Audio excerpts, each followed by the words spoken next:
Niabot na ang 12,000 ka mga social amelioration cards alang sa dakbayan sa Lapu-Lapu. CSWD may pahimangno sa publiko nga dili basta-basta nga mag-download og forms kay may barcode ang matag card. Si Luan Mirondina sa exclusive report.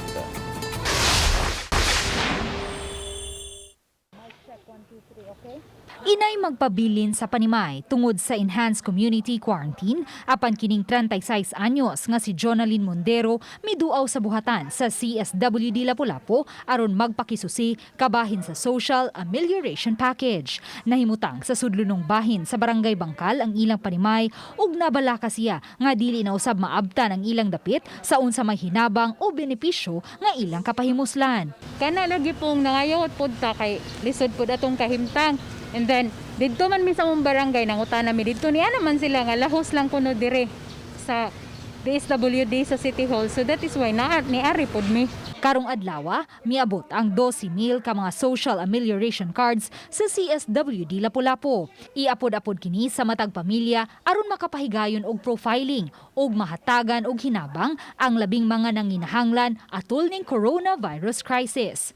Gitataw sa CSWD nga bugto makawa nilang nila ang moapod-apod sa social amelioration card ngadto sa matag panimay. Busa dili na kinahanglanong pangmuanhi dinhi sa ilang buhatan aron magpakisusi kabahin niini. Inig house to house sa atong workers, doon na siya mga instruction on how to fill up the form para kanang sigurado ang inyong pagbutang dinha sa mga information. Gikinahanglang i-fill out ang social amelioration card sa head of the family ug siguroong klaro ang pagsuwat sa mga impormasyong gipangayo. Importante ni nga naa ni siya.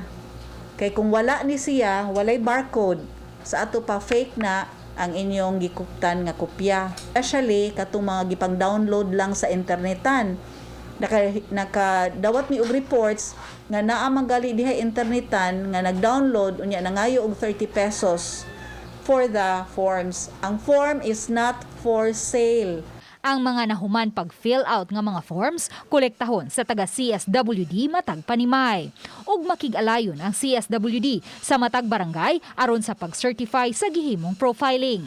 May additional requirements nga pangayoon ang CSWD depende kung unsa nga kategory nalakip ang beneficiary. Mas senior citizen man, PWD, mabdos o bag-o lang nanganak, solo parent, OFW, informal workers, sama sa mga drivers, homeless indigents ug mga katabang. May burial assistance usab nga itanyag ang CSWD alang sa mga namatyan ning panahon sa coronavirus crisis. Dili pud siya tanan mo ay mo qualify. Ang kaning atong social amelioration forms is a tool to validate og kinsay ang ayan nga tagaan.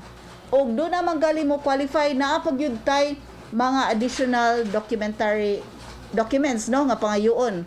Nakig-coordinate karon ang CSWD sa uluhang buhatan sa DSWD kay karong adlaw lang nila nadawat ang mga forms ug ugma na ang tagal. Uban ni Godfrey Rilien, Luan Mirondina, Balitang Bisdak.